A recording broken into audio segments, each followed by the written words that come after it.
Welcome back, ladies and gentlemen, to the UKEL. We are into Vector versus Viperio now. Jamada, you have something to tell the people about Vector. How would you like them to draft? Preferably like humans. Now, look, I was a very strong advocate of the creativity that was coming out of some of the unorthodox drafts from Vector early on. Yes. But I mean, after last week's charade, full crow bot lane, Swain fiddles. I'm off the train. Yeah. I'm off the train now. I want to see something a little closer to traditional. Now, granted, the game didn't look terrible, but it didn't look fantastic. Yeah. And I'm actually kind of a bit of a believer of if they played into the comp's conditions around sort of objectives and using the ultimates correctly, then the draft didn't necessarily look terrible. I just wasn't sure about consistent win conditions. But they didn't do that. And, for me, that's it. I lost most of my faith for Vector now.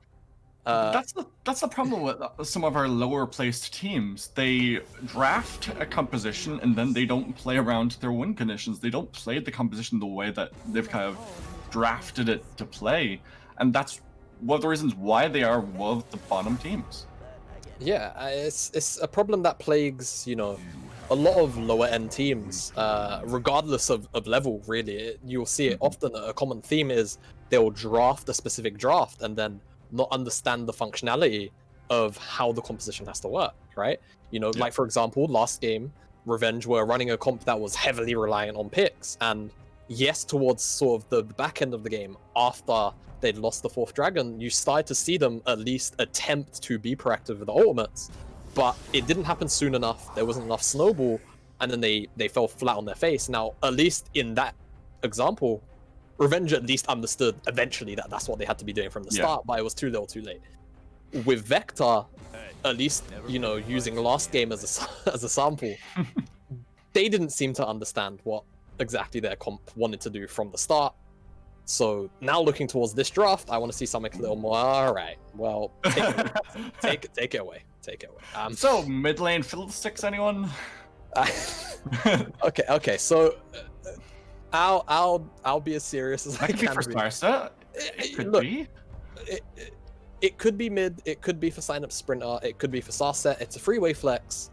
It has a lot of strong matchups. Into Graves is actually one of the stronger matchups. So if Sarset wants to take it for himself, he can now, and that's already one good matchup for him. The Ashe is on the table if, God willing, they want to actually draft normally. If they want to go down that route, they can take Ashe here. They can go for another flex pick if they feel like it. And then Vector in a pretty good position draft-wise, where they're still kind of on a blank slate. Early Bard lock-in with not a lot. Okay, all right. Progress, Darksil. We're seeing we have an AD carry. We have an AD carry. And now, if you're Viperio, you probably just insta-lock-in Lawless here. There's no reason not to. It's a good matchup into Bard. Yeah. It just turns it into an immediate kill lane. Yes, Ashe still outranges Aphelios in lane. That's probably a hover. Oh, all right, Morg makes a fair... Yeah, that makes enough sense. Obviously can provide the black shield for the Aphelios to stop him being caught in the Tempered Fates. Well. And it can flex mid, yeah. So I like the idea of the Morgana pick. I do imagine, given that the Bard is showing that it's most likely going to end up in the hands of Dimmy. And now Viperio banning away Wukong. They just want to remove top laners here. Still very strong on this patch, despite the very minor nerfs to his ultimate. They lowered the duration of the knockup just by like a 100th of a second or so. Meanwhile, Vector responding with a LeBlanc ban, so not really looking to have the Graves paired up with any kind of aggressive mid laner. And if you're Vector, I would actually maybe consider a Galio ban here too, or maybe they just decide to remove also Azir because it's a very staple pick for Sykes.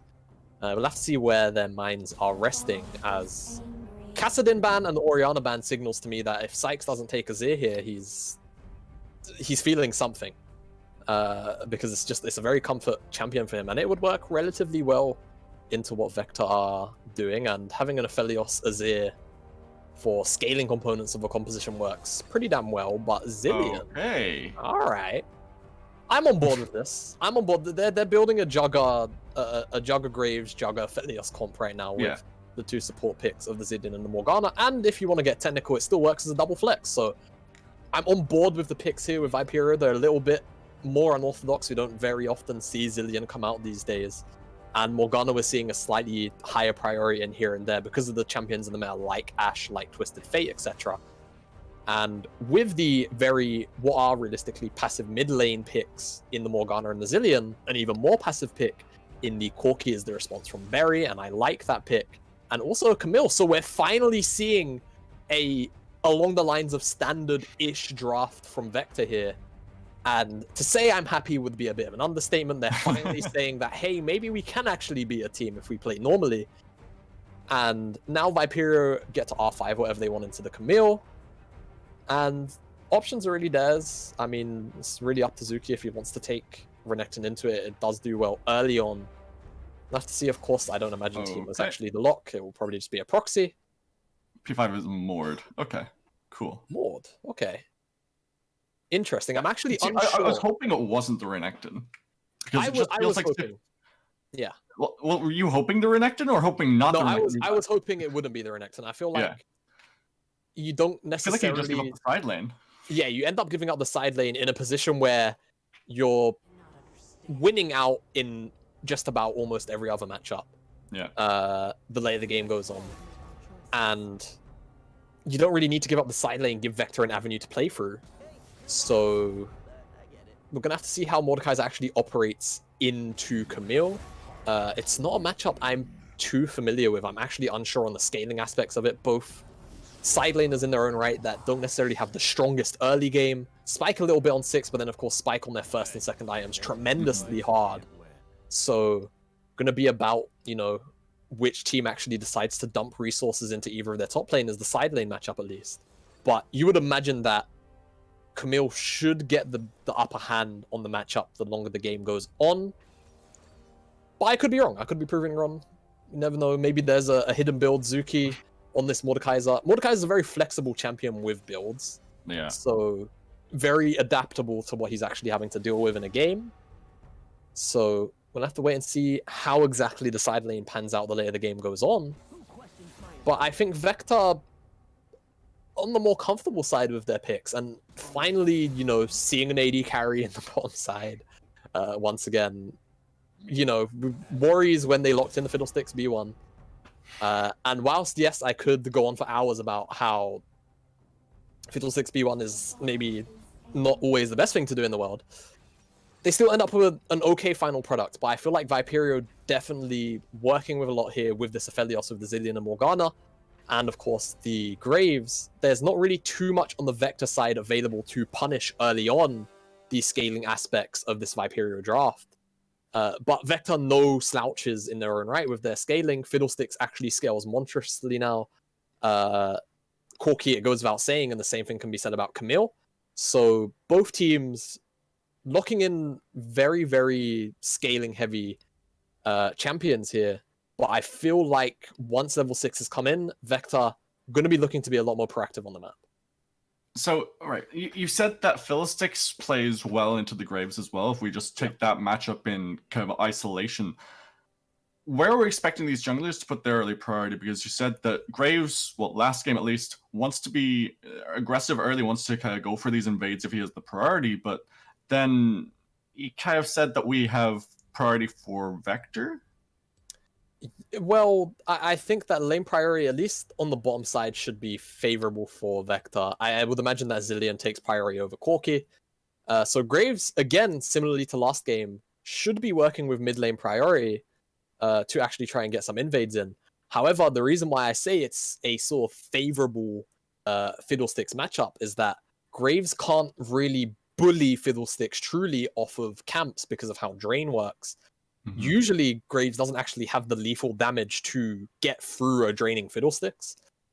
So even if he catches Sarset with his pants down on any camp, as long as he's not, obnoxiously low, which Fiddlesticks typically isn't, Johnny Rico's going to actually find it difficult to take him down in the jungle. And I just realized that he actually had the opportunity to take his Talia if he wanted to. It's been a pick that's usually denied away from him.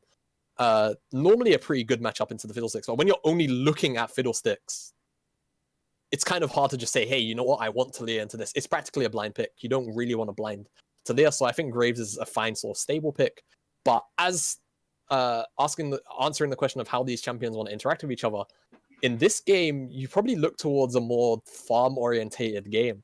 I feel like if you're Fiddlesticks, you want to just try and farm as fast as you can to level 6. And if you are the Graves, it's really hard to disrupt the farming pattern of Fiddlesticks because you can't really bully him out truly. You just get feared away, and then that's kind of the end of the exchange. So I feel like Sarset should be relatively comfortable, you know, scaling up to level 6, having the Crow Storm available to him, and then trying to make impacts on the map. Whereas Johnny Rico, he's actually going to be on the back foot, you would imagine, because he normally, as a Graves, you want to try and get aggressive, and if not, then you power farm. But the level 6 power spike of a Fiddlestick should sort of eclipse the Graves. Now, if there is one good thing to say, is that Graves should technically farm faster, so he can at least sort of find more avenues early on to, you know, sort of bully around any of the lanes of Vector. But you look down the line, it's relatively hard because there's not a lot of setup. So we could see a really passive early game here. Yeah, there's not a huge amount of CC coming out from the side of Vector. You have the Bard, you have Fiddlesticks, a little bit from Camille, and a little bit from the Ashe once you reach that level 6 point, aside from kind of the soft CC of the slow from the volley. But then on the other side, you have Zillion with the bombs, you have Mordekaiser with the Death Realm, you have the Morgana with 2 different types of CC. So it kind of feels like both these team comps want to do very different things, and it's kind of a clash of mentalities almost, who can play their team comp better or who can play their team comp even well, because it feels like Sif in some ways for Viperio it's easier to execute comp because you can just keep Aphelios or keep Graves alive. Yeah, with the 2 support picks from Viperio, there's not really a very high execution floor for them to meet, and the same can technically be said for Vector, but it's obviously a little more. It's one of these weird arguments where the execution floor isn't really that high either, but because the ultimates that they need to use to find these picks are skill shot based, they're very, you know, relatively long ranged, you know, their comp is technically harder to execute. But if they can actually find the setup to, you know, secure vision around objectives in passages and jungles where Fiddlesticks can find really nice Crow Storms, you know, or Bard can actually set up these ultimates for Fiddlesticks, then Vector in a really positive position. And in my mind, thinking more on the Camille Mordekaiser side lane matchup, I think Camille should be able to take over that side lane if Sarset is able to actually impact the lane early on, even in a minuscule way. So I think Vector have pretty nice tools. I think that if you're Viperio, you're very comfortable just sitting there scaling and trying to hit items. And as long as you're able to pick up an early dragon to sort of stop any kind of snowball Dragon Soul, you're under no real threat for the first sort of 25 minutes of the game of losing out to Dragon Soul. But the first dragon of this game will be the Mountain Drake as well, so it doesn't mean that it means that there isn't going to be a Mountain Soul, so it'll be either Infernal, a Cloud, or an Ocean. So I mean, it feels like if both these comps would have liked to have a Mountain Soul just for kind of a little bit more, lack of a better word, a little more tankiness. Yeah, a bit more of a front line, because especially on the side of Viperio, your only front line is going to be Zuki and maybe Johnny Rico. You know, calling Graves a front line when Death Stance isn't really an item is unfortunate for Graves these days. Yeah, that's what I'm saying. You don't really have front lines. So it's Mountain Dragon, a Mountain Soul would have been nice, but I actually think this is one of the few times to highlight where if we do roll a Cloud Rift and we roll a Cloud Dragon, this is one of the few times where a Cloud Soul is actually really big for both of these teams. Yeah. You talk about Mordekaiser having a Cloud Soul on top of his Death Realm, Zillion, Aphelios, Morgana. Almost every single champion in this game benefits quite heavily from a Cloud Dragon. So I'll just highlight that, just on the off chance that we end up with a Cloud Rift. I would love to see it in this game. But like you say, if Zillion gets all those clouds, he's it's permanently stay alive. You can't just kill stay him. alive. 20-second hold. Can't kill him the Zillion.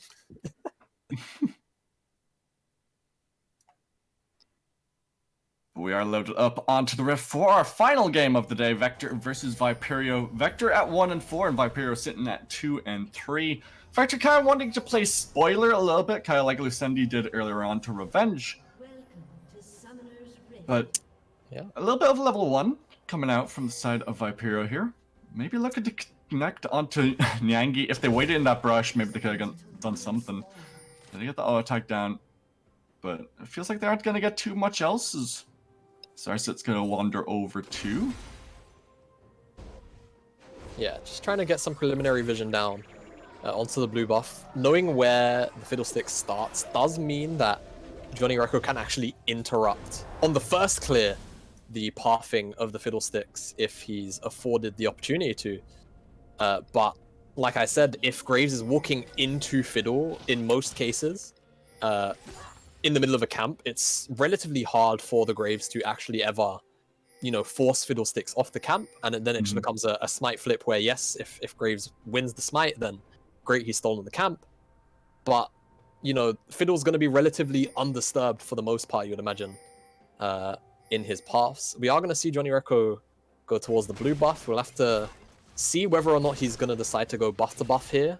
But if he does, Vector do have a ward here onto the blue buff, so full information on where the Viperio jungler is starting. And it seems like we are just going to end up with relatively full clear pathings from both these junglers earlier. Just wanted to see if he would get spotted out on his wolves, and the answer is a no. So they kind of assumed that he might be starting on that western side quadrant because of how the bot lane played out, but he wasn't actually spotted out, so they don't know for certain. So let's pick up his buff into his wolves and into his grump. There's a lot of trading in favor of Vector in the top side. Zuki taking so much damage.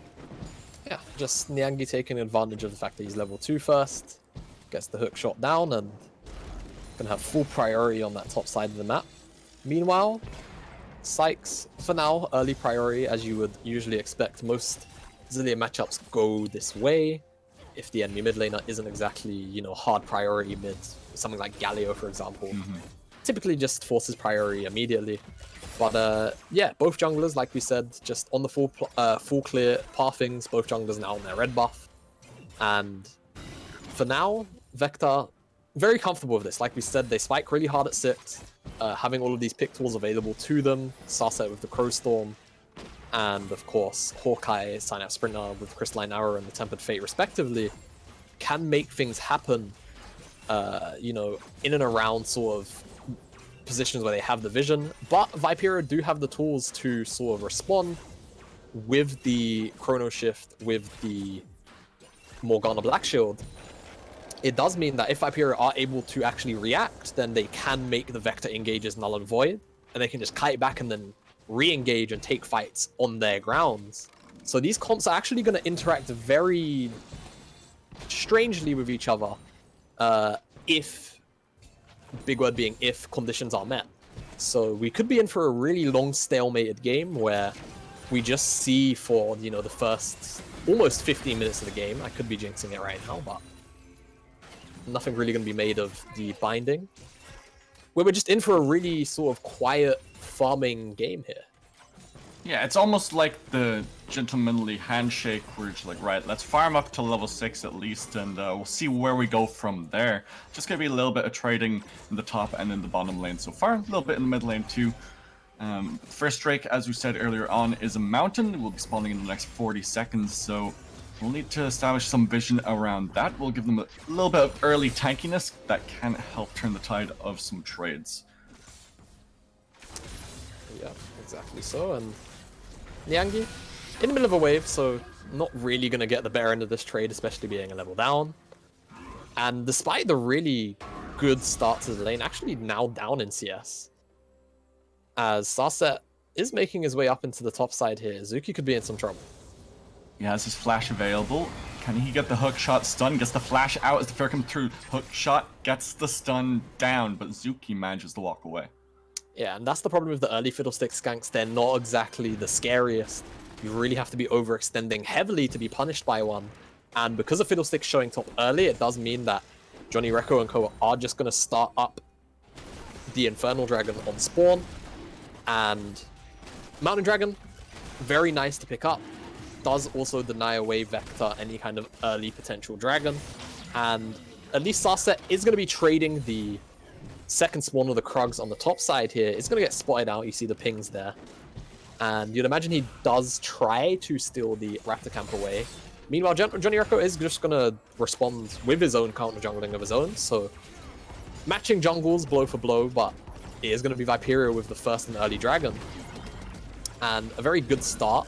And now it's going to be on Viperio to try and use some of the lane priority they have off the mid lane and for now the bottom lane to try and make something happen. As you see, they've postured for a dive. Here comes the dive. Here comes the dive. Will manage to hit the binding. Bard should be dead to rights here for the first blood. Looking for burning down. First blood for Sykes is yikes. They'll manage to get away. Yeah, manages to get away. I'm kind of surprised they didn't try to opt for another redive there. When no TP came down from either Niangi or Berry, I feel like they could have just, you know, looked for another binding onto Hawkeye to at least try and force a flash. I feel like if they juggled the aggro correctly, they could have done it, but not buying off more than they can chew. Your Zillion. Yeah, you look. Yeah, exactly. They even had level 6 on Zillion, so you know, not buying off more than they can chew for now. Just taking the 1 kill and resetting. They are going to walk back into bottom side lane assignments, it seems like. No, Kaz changing his direction now. So Viperio trying to get the first in onto the top side for the Herald, trying to get a snowball going on these objectives. And Johnny Recco is going to be a little bit out of sync with his bottom lane here, especially with the blue buff resetting. It's going to slow him down a lot. So we're going to have to keep an eye on this to see whether or not Sarset and the Vector bottom lane actually take advantage of this and set up some early vision. And this is a really big deal for Fiddlesticks. Having priority vision, meaning that Viperio have to check into him, is ideal scenarios to set up good Crow Storms here. So now it's going to be on Berry to try and get some priority here, which he has, and now should walk back into the river and just set up more vision for themselves. And Sarset has crested that level 6 mark off of taking the Grump and the blue buff. He is towards the top side with that Crow Storm available, so Aphelios needs to watch out. He does have the Flash and Cleanse available if he does get engaged upon. Blast Plan, I think, is actually available for the Fiddlesticks too, if they want to Blast Plan over the wall there onto the Morgana. There's going to be a little bit of trading in the mid lane before we see anything happen in the top side, and they're actually going to back away. Looks like they're just going to play around this Rift Herald spawn instead.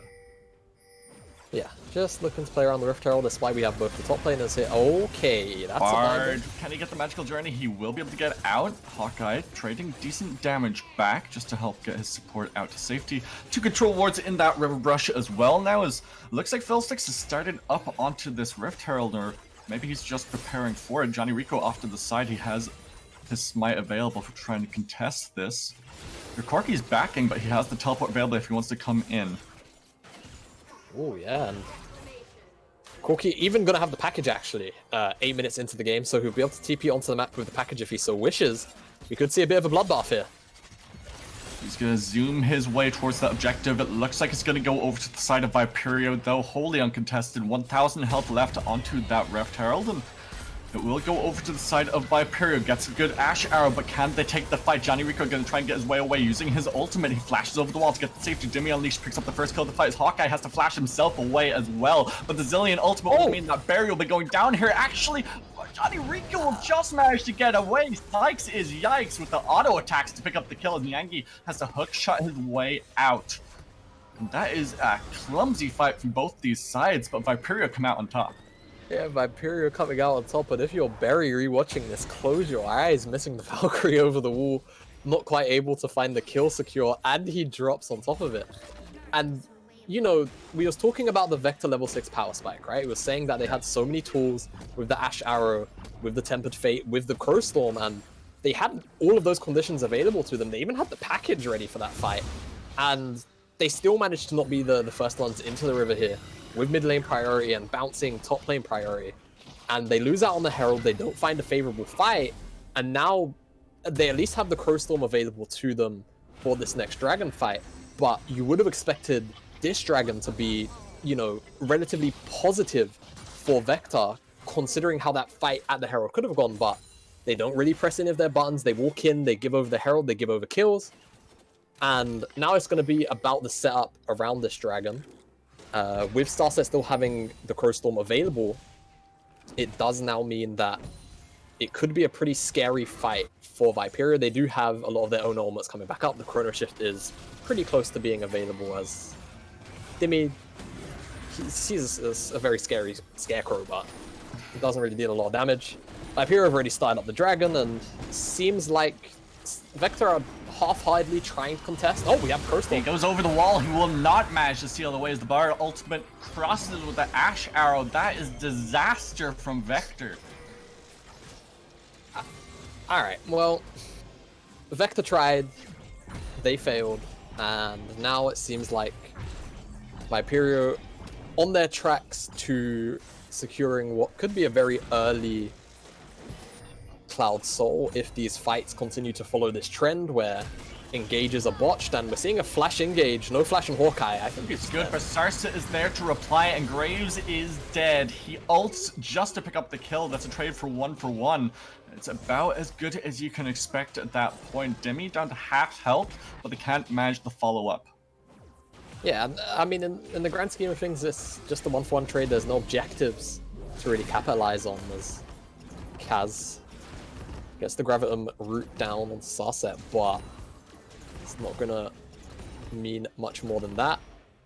And Viperio is sitting really pretty, to be totally honest with you. Zuki is in a position where he's still very comfortable holding the Angie for a really, really long time. We are very early on in this game, as he's taking this 1v1. Yep, Death Realm goes down onto Niangi. Can he take the fight? Zillion is there just for a bit of backup. Sykes and Yikes gets the double bomb down, finishes him off with the auto attack, and 3 kills to Sykes and Yikes.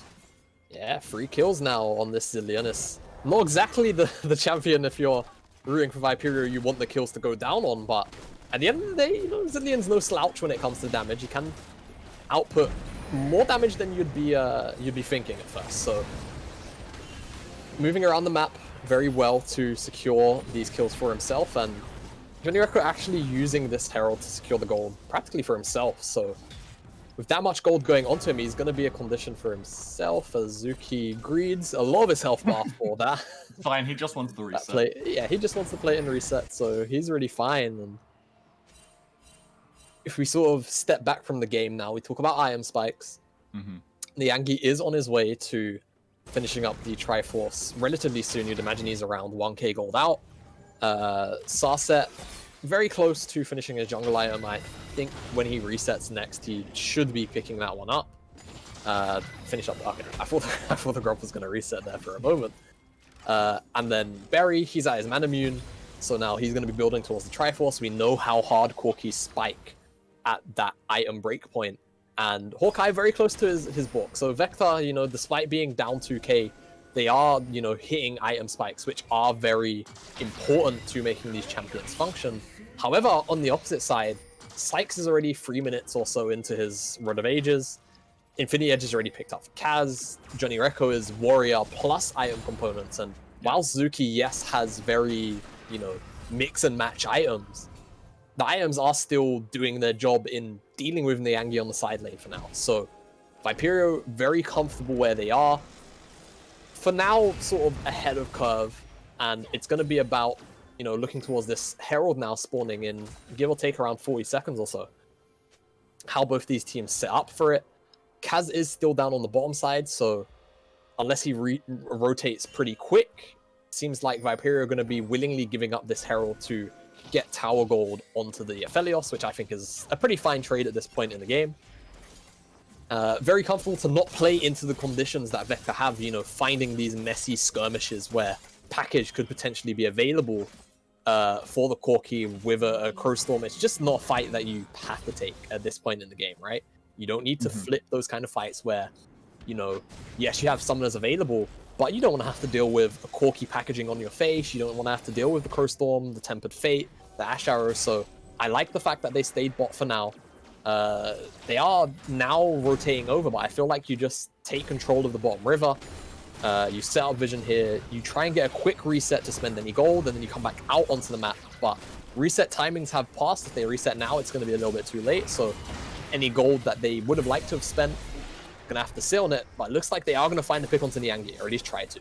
But nah, he's pretty safe with the hook shot. But the reset came out from Barry. He picked up his package, which gave them priority over this Rift Herald. They can place that in the middle lane, get a nice amount of damage down onto the tower, and then 15 seconds until this Cloud Drake spawns. But I'm worried that without the package, that Barry won't find the mark. You do have Sarset with his ultimate as the Ashar lands down onto the Zillion. He still has his ultimate available as Crow Storm goes in. He doesn't have much damage at this point. He goes golden just by a little bit of time. Tower damage comes through, does not find the mark, does not find the damage to Sykes' Jikes is the target. Now Niangi, he's a 1 versus 2, the double kill now for Sykes' Jikes. He is unstoppable on this Zillion. Yeah, unstoppable. 5-0 right now, so very, very comfortable. And I think Niangi just learned a very valuable lesson for the remainder of this game, which is he cannot ever group or team fight into this Viperio draft almost ever. It has to be perfect, ideal scenarios, optimal backline dives and flanks. Otherwise, you're just going to see exactly what happened there, right? Zuki just death realms him. All of a sudden, he's immediately not a threat to the backline, right? There's a Zillion ult available. There's the Morgana Black Shield. We're seeing Kaz trade heavily. Kaz losing a lot of his health bar. Flashes away. Yeah, he has to flash away. Teleport's coming in. The Gravitum finds the kill, and they find the Drake. It is now Cloud Soul Point as they're hunting for Siam Sprinter. Flashes forward, but he didn't get the buffer on the binding. Yeah, he messed that one up. Don't worry, Demi, no one saw that. Yeah, no one saw it, Demi. It's okay. It's alright. But yeah, I mean, Vector are just falling further and further behind slowly. Just, you know, they're bleeding out way faster than Revenge were last game. And Viperio, you know, foot on the gas right now, no real signs of slowing down. And Niangi, you know, you're seeing he can at least win out on short trades. He's potentially feeling some kind of full-on engage, but I feel like he doesn't really have enough vision to commit. Hopefully he backs off this wave, because if he doesn't, he's just going to die. Trying to making his way towards the top side. Yeah, he feels it. He knows it's coming. He just go back away.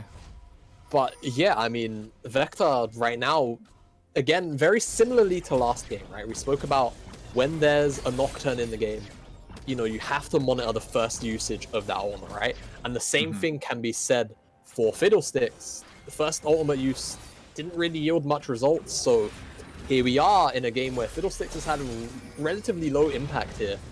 And something, you know, I'd want to highlight whilst we have some kind of... You know, you say that, but gets the double bomb down, Barry, down to a third health, a quarter health. Bard ultimate comes through, as well as the Axe Arrow. You need to coordinate on these plays. Yes, it saves Hawkeye, but you might have been able to pick off Kaz if you coordinated it properly. Yeah, and this is what we was... Okay, well, Vector, they just not giving you any chance to be talking. Sykes and Jikes teleports in with half a health. Bard gonna try and get the pick off onto Hawkeye. Just get a cold wave instead. Yeah, I just don't think that Vector quite understand that trying to team fight into this comp, especially when they've given Viperio so much gold, albeit yes, it's gone on to Sykes, but it doesn't really matter. They don't necessarily have the true item breaking points that they need to find picks and just blow people up off the CC, right? Barry isn't at that late game stage where, you know, a big one and then an auto attack with a crit, you know, makes a Viperio member lose more than half their HP. He's just a Manamune Sheen Corki, right? There's no rapid fire cannon or Infinity Edge. There's no hyper scaling damage to follow up just yet. Binding connects. Bard's gonna lose a lot of his HP, or less so than we thought. Zuki's got Niangi in the Death Realm. Yeah, gonna miss the obliterate, but Johnny Rico is there. He's just dead. Goes into that little alcove. They know that he's there. We'll be able to get his way away. I mean, Fiddlesticks is on his way, but nothing he can do. He's just gonna die to the tower. Actually, die to Death's Hand. Johnny Rico just watching on as his top layer picks off the kill. Yeah, and what I was trying to say is I feel like Vector, they have to pilot this game in a manner where they're trying to get the Camille ahead, because they can't reasonably team fight into what Viperio have drafted. So the only real condition that they would have had is setting up the Camille to be a really big menace on the side lane. But look at Camille CS, look at her items. We've got a Bard Tempered Fate in the mid lane. Has Cleanse, so I was looking for the light binding there, but in comes Moonlight Vigil, does manage to get the flash out. A good pick off, but Sykes and Jax looking for his 6, gets the double bomb, but in comes the binding to finish him off. Looking for the pick now onto Hawkeye. Will manage to get away. This Crow Storm comes through. Sykes and Jax will use his ultimate to sustain himself to come back to life, and Hawkeye should be dead to rights here, looking for the final little bit of damage, and BOM! He is dead. Yeah, and it's just... At the end of the day, I guess it's a positive kill trade. No, it's not. No, I'm lying. My brain's lying to me. No, it's not. I mean, yeah, it's just getting worse. It's just getting worse. You know, Viperio don't really have to do much here. Like we was talking about. Okay. Gets the slow. One bomb. Looking for the second one now, as Johnny Rico will just finish him off. Just needs one more auto attack. Flashes forward for it. But Jamada, this goes back to champions. Like, this goes back to what we said earlier. Ease of execution is in favor of Viperio, and it goes to the scoreline. 2 to 12, 5,000 gold lead. Yeah, I'm not sure what Niangi was thinking. You know, I was gonna leave it to you to break it down. You're leaving it to me? Yeah, at that point, you know, I've just lost hope. I'm flattered that you think that I lent the proper analysis to the situation, but I think you do better, Jamana. Yeah, so I mean, at this point now, it's just gonna be Viperio should pick up this dragon with relative ease. And Cloud Soul. Yeah, and it's gonna be Cloud Soul. And denying this away from a Fiddlesticks is a big deal. Denying it away from Camille is a big deal. And having it on the Morgana, on the Zilean Graves, every single member of Viperio actually utilizes the Cloud Soul pretty well. So one of the few games, like I was highlighting early on, that a Cloud Soul would actually, you know, whilst it's not going to be the highest impact soul on average, this is one of the few sort of almost anomaly games.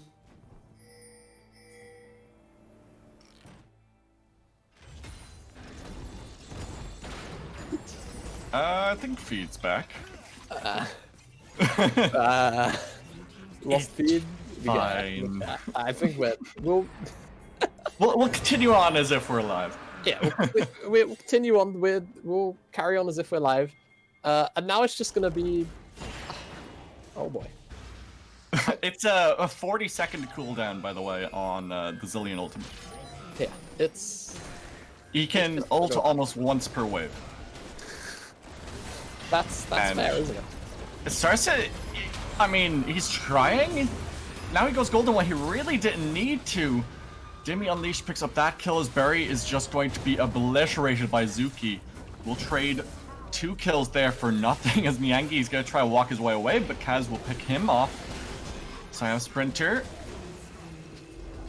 And that's 4 kills. 4 kills to nothing. They get a free Baron here. And what do you do as Vector? It's almost like the last game, but this is worse. Yeah, you just roll over and die. I don't think there's any reasonable way. Like, I think it's against the rules to FF a. I'm not sure it's against the rules. I think it's heavily frowned upon, though. Yeah. So you know, I don't see many reasonable ways for Vector to come back into this game. I don't want to just completely write off Vector, but given how, you know, the early game's gone, it seems like it's just, yeah, it's not getting better. It's not getting better, Dark Soul. And, you know, or at least I was at least kind of excited or happy to see that we weren't going to have the wacky, well, entirely wacky draft come out from Vector again. You know, no Crowbros bot lane. It's pretty standard draft from Vector. It's, you know, you've got normal champions. Fiddlesticks is yes. That's what I mean. yeah. About as normal as Vector's draft could be. It's about as normal as I think a Vector draft's been all split, really. So, you know, positives there, but again, this team just hasn't really quite gelled together. They've never quite seemed to execute on the comps that they're given. And, you know, at that point, then you start to look at, well, you know, from a drafting perspective, you know, why aren't drafts being composed in a way where the execution floor is really low? It's very apparent that, you know, when you give this team execution-based comps where, you know, they have to land the Ash Arrow, the Tempered Fates have to be good, the Crow Storms have to be excellent, they don't meet those marks, and then they just fall over and die. It's been the same thing now for several weeks, back to back to back. outside of, I want to say it was their week 3 win. So, you know, questions to be asked there. And when they do lose this game, because I don't see a way back in for Vector here, you know, especially with Elder Drake in 3 minutes. Yeah, Elder Drake going to be spawning up at 28 minutes, so, you know, things are just going to go from bad to worse. You would imagine that Viperio find a way to break open this base, whether it's from this wave or the next one. Oh, okay, Tempered Fate. The Black Shield is used on Jenny. No follow-up. Oh. Beautiful use of the stopwatch to get away from the arrow, but this is the engage they're looking for. Yangi onto the backside, but he has the Chrono Shift, so he cannot pick him off. Will bring him into the Death Realm. Now Zuki is looking for the fight. Barry will be pulled back. Actually manages to dodge away from the Death's Hand, but he has to try and fight Johnny Rico. And that is just 4 quick kills. Make it a 5 for the ace. Double kill there now, and it is a slaughter in favor of Viperio. That will be the base. That will be the game, and Viperio move to 3-3. Yeah, and when this Nexus does fall, and it's gonna fall very damn soon, Viperio, like you say, 3-3, put themselves in a position where they could potentially end up in the top 4, get themselves into playoffs. With this lost Vector mathematically locked out of playoffs. I think potentially could have been locked out of playoffs before this game anyway. So yeah. Viperio happily take that win in their hands. Vector again just falling short of the mark that their draft set for them. So again, back to the drawing board, gonna have to try and find a win in week 7, and I don't know who they play in week 7. My brain seems to be telling me that it's Resolve, and if it is Resolve, then 1-6 time for Vector, well and truly done. But yeah, it's hard to analyze a game like this when one comp has a really low execution floor composition and they just play well enough, and then the enemy team, they have the tools but they have to be proactive and they just don't use them correctly, or for large portions of the game don't use them and they just roll over. It'll be Vector versus London next week, and Lucendi will be against Resolve. So that's going to be a tough one for them. But, I mean, they had a relatively normal team comp for this game, as we said already. But at what stage does it move from being a draft issue to being kind of a team issue? Because it feels like as if they're just on different pages, maybe of the same book, but they're just not on the same page. Whenever Hawkeye used his ultimate, Cyanide Sprinter also used his ultimate, and even though they were on the same page for that last team fight, it was beautifully stopwatched by Kaz, so it just completely nullified there. So even though they kind of coordinated their play properly there, they just couldn't do anything with it. Yeah, and like it goes back to, you know, at least in this game, yeah, the draft, to the point where you could kind of see what you was picking into in terms of, you know, very low execution. Aphelios Graves, they're just going to sit there and scale. The R3 was Morgana, then the R4 was Zillion. You don't have to put yourselves in a position where, you know, you end up blind picking the Bard and then it entirely turns into a pick team. So, you know, I can sort of blame a lot of the issues that Vector have on these really strange drafts before this week. But this week, it was even more so self-inflicted in reality, because they kind of saw what they were going to pick into. They could have very easily held off on the support matchup if they so wished. With the Fiddlesticks, it holds a lot of flexibility. They took Ashe. It's a good matchup into Aphelios. They could have just blinded something that continued to hold flexes, and they could have been really happy with their draft. But instead, they put themselves on a execution, a higher than they can execution floor. Into a composition that demands nothing of the players, and all it took was 2 good fights, and it just felt like the game was over for Vector. Yeah, and they can still play spoiler for London next week. They can give them a loss, but based off of the performances so far in the regular season, it feels like, as you said, it's just going to be another loss for Vector. They need to kind of shore up their weaknesses, whether that be their drafts, which have been a little bit weird and kooky maybe, but there's also kind of a team-wide issue where they just feel so uncoordinated. They feel like as if they're not on the same page, but they're almost like a solo queue team trying to play with kind of a 5-man roster. or into a 5-man roster. But we must demand of ourselves the MVP vote for this game for Viperio. I think it's like last game, pretty self-explanatory. I think Sykes really just earned the MVP. He was around the map wherever he was. Again, much like when Emil was piloting Cassiopeia, wherever Zilean was, bodies on the Vector side dropped, and favorable trades. Yeah, Deathless as well on the Zilean makes a whole bunch of sense when you get that fed. Can't kill in the Zilean, baby. So yeah, MVP for Sykes right there. Yeah, no, I have to agree with you. He played a really, really mean Zilean. I mean, I remember you saying it during the cast, just like, Zilean isn't the one you really want to be putting all your gold onto, but when you're sitting on a Luden's Echo, Rod of Ages, almost Rabadon's Death Cap, you're 608, and you're just 2-bombing everyone. Like, there was a complete engage where he 4-bombed Barry at one point, and it's just, nothing he could do. He needed a QSS, but he didn't have the gold. He's sitting at 0-3, and it was just, I think, well played from everyone on the side of Viperio, but especially well played from Sykes. Yeah, I agree. Sykes, when a champion gets that much gold, it doesn't matter at that point. Most champs will just take over the game. So, well-deserved MVP from me. I think close follow-up, Zuki done a pretty good job as well at sort of nullifying the only win condition that Vector could have had but didn't play into. Again, another thing you could sort of focus on, team issues, etc. But shutting down the Camille and the Angie never really had a way in. All he had to do was just press R on the Angie, and there you go, backline threat just completely averted. Well, unfortunately, that will be it from us. But from myself, Jamada, Phil, and all the live broadcast crew, I'd like to thank you for watching again this week, and we'll be back for more UKEL action, same time, same place, right here next week. So, see you guys then. Have a good night.